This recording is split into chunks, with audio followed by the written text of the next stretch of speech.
Teen and father charged in Georgia school shooting to stay in custody after the hearings. This is Dr. David Shine, and welcome to Business Law 101. In an all too familiar story, a 14-year-old student in Georgia brought a weapon to school, killed 2 students and 2 teachers. He wounded over a dozen others who are all expected to survive, fortunately.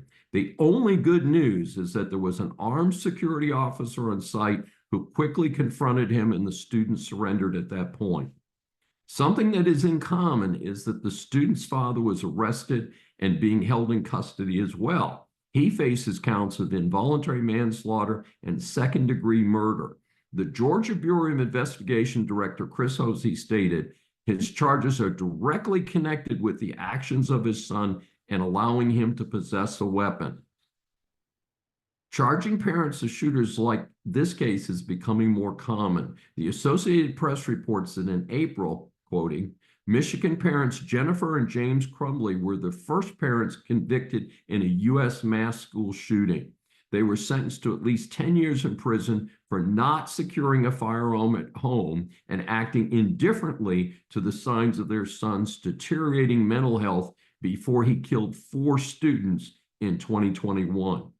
I find this Georgia case especially troubling since subsequent reporting has revealed that the FBI investigated this teen for threats a year ago. It would seem to me that he would have been searched on a daily basis before entering a school or required to attend an alternative school until authorities were confident that his mental problems were under control. Further, another recent report was that the teen's mother called the school a half hour before the shooting and made a report that there was a potential threat. This would seem to have avoided time to have avoided this senseless tragedy. When the teen was indicted, the judge mistakenly said that he would be eligible for the death penalty if found guilty. However, a few minutes later, the teen was brought back into court again. The judge advised that he would not be subject to the death penalty. This is pursuant to the U.S. Supreme Court ruling in Roper versus Simmons, 2005, that a person under 18 could not receive the death penalty due to the restriction in the 8th Amendment to the Constitution that administering such punishment to someone under 18 would be cruel and unusual punishment. That 5-4 ruling reversed a previous precedent setting 16 as a cutoff.